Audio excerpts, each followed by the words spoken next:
भाजपा उत्तराखंड की 5 लोकसभा सीटों पर जल्द ही उम्मीदवारों का ऐलान कर सकती है। पौड़ी, टिहरी, हरिद्वार आदि सीटों में संगठन को दावेदारों की लिस्ट मिल चुकी है। बुधवार को शीर्ष नेतृत्व ने नई दिल्ली में मुख्यमंत्री और प्रदेश अध्यक्ष के साथ दावेदारों के पैनल को लेकर फीडबैक लिया। गुरुवार को केंद्रीय पार्लियामेंट बोर्ड की बैठक के बाद सभी प्रत्याशियों का ऐलान कभी भी किया जा सकता है। मंगलवार को देहरादून में भाजपा स्टेट पार्लियामेंट्री बोर्ड की बैठक हुई थी। इस दौरान 5 सीटों के लिए 55 दावेदारों का पैनल बनाकर शीर्ष नेतृत्व को भेज दिया गया था। सभी 5 लोकसभा सीटों में सबसे अधिक 11 दावेदार टिहरी सीट पर हैं, जबकि हरिद्वार और अल्मोड़ा सीट पर सबसे कम 5 दावेदार ही हैं। बुधवार को मुख्यमंत्री पुष्कर सिंह धामी, प्रदेश अध्यक्ष महेंद्र भट्ट, प्रदेश महामंत्री संगठन अजय कुमार नई दिल्ली पहुंचे थे। प्रदेश प्रभारी की मौजूदगी में पार्टी के शीर्ष पदाधिकारियों से चर्चा की गई। सूत्रों के अनुसार इस बैठक में सभी सीटों पर प्रत्याशियों को लेकर लंबी बातचीत हुई है। गुरुवार को केंद्रीय पार्लियामेंट्री बोर्ड की बैठक में भी सभी प्रत्याशियों के नामों पर विचार किया गया।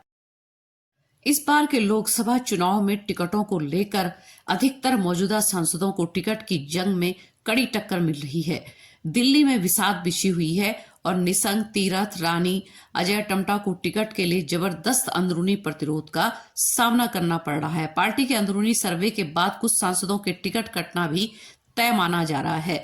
बीते बुधवार की रात दिल्ली में बीएल संतोष, अमित शाह व जेपी नड्डा के साथ सीएम धामी, प्रदेश अध्यक्ष महेंद्र भट्ट, प्रदेश प्रभारी दुष्यंत गौतम, संगठन महामंत्री अजय दावेदारों के नाम पर फाइनल मंथन कर चुके हैं।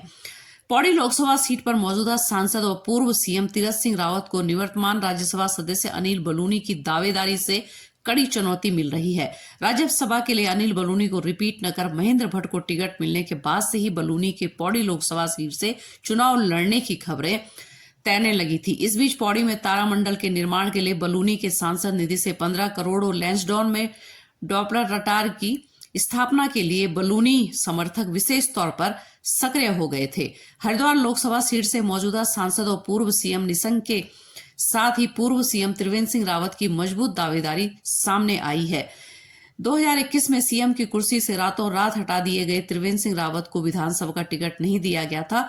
2022 में विधानसभा चुनाव से पूर्व त्रिवेंद्र का हाईकमान को चुनाव नहीं लड़ने संबंधी एक पत्र भी जारी हुआ था। इसके बाद राज्यसभा के आए दोनों मौकों पर पार्टी हाईकमान ने जून 2022 में कल्पना सैनी और अब महेंद्र भट्ट को टिकट देकर त्रिवेंद्र समर्थकों को निराश कर दिया था।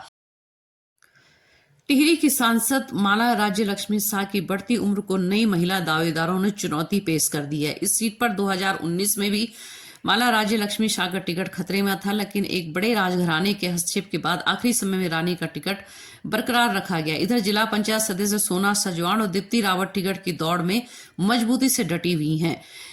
अल्मोड़ा पिथौरागढ़ लोकसभा सीट पर भाजपा सांसद अजय टम्टा टिकट बचाने के लिए पूरा जोर लगाए हुए हैं। यहां धामी सरकार में कैबिनेट मंत्री रेखा आर्य का दावा बेहद मजबूत माना जा रहा है। अगर भाजपा महिला को टिकट देता है तो यहां से अजय टम्टा की जगह रेखा आर्य को मैदान में उतारा जा सकता है।